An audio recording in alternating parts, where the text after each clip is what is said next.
Good afternoon, everybody. Welcome to part one of the Revell 196 CSS Alabama build. Very excited about this build. First thing here's the box. As you see, pretty big kit. When it's all done, over 32 inches in length. I've done a basic dry fit of the hull. Things are fitting pretty good. A lot of modifications going on here, though.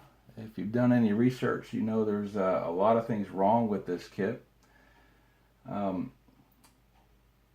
gun portals here are off, and I can show you what I've done so far. As you can see, I've done some drilling here. If you look on this side, you can see where I've done some drilling holes and still have to get them all cleaned up. But eventually, they will look correct and be for the correct location from the real ship. Some modifications I'm doing. The deck itself is plastic, but I picked up from scaledecks.com a very thin, it's actually made of wood, scale deck. And I'll get close enough for y'all to see it there, but there is what the top of the deck looks like. And it is slightly engraved and then color printed with different deck colors, and it fits right on in. The other thing I'm doing is I picked up from Cottage Industries the guns and carriages for this kit. What is included from Revell is basically not accurate. I'll show you one gun here as an example. I'll see if I can get it close enough to the camera. This is the Ford rifled cannon, and it may be tough to see, but you can see the size difference from the Revell and then the metal piece from Cottage Industries. To scale and accurate, it'll make a huge difference in this kit. From Cottage Industries also comes all the carriages made in resin. All the accessories you need that will go with the guns. Perfect and very needed addition. If you've done some research on this kit, you've read a lot about the kit not being the correct length. And what I've studied is I think it actually is the correct length, although the confusion comes in the way the Americans and the British measured the length of their ships. When you account for the different methods of measuring ships, the Revell kit actually comes out to be very close to the specs from the original CSS Alabama. I don't think Revell meant to do that. I think they got lucky with that.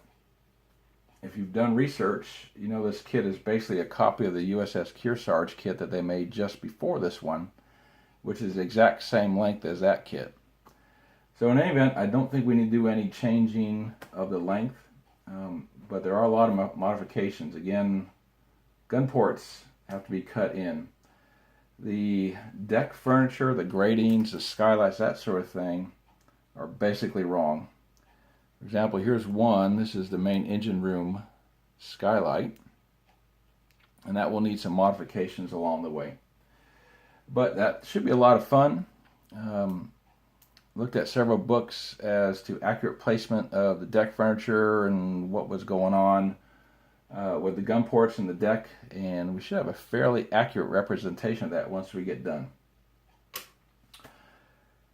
Other things I'm going to do, I'm looking at having a flickering light in the engine room, and so far I've just got one of these flickering candles, and I'm thinking about modifying that to put in the engine room. Here's the smokestack. Think about putting that on there. May not show up too well, but that should be a pretty interesting effect, I think, if I decide to do that. Other things, Cottage Industries makes a cloth sail kit for this, for the Revell kit, and I'm debating that, but I may end up doing that down the road some. So what have I done so far? Well, here's the bridge, and again I'll try and get it close, but Scale Decks makes a wood cover for that. The bottom I've painted black. And there is the bridge. Still need to do railings and that sort of thing on it. But a great improvement. That will eventually go right there. Other things I've done are I've painted up the boats. And here's the main parts of the boat right there. As you can see on the bottom, that is wood down there. That is some extra pieces from the scale kits or scaledecks.com. And there was enough extra material there to make a wood deck for the boat. So in part 2, we'll be working on the boats. And I'll show you that once we get to that step.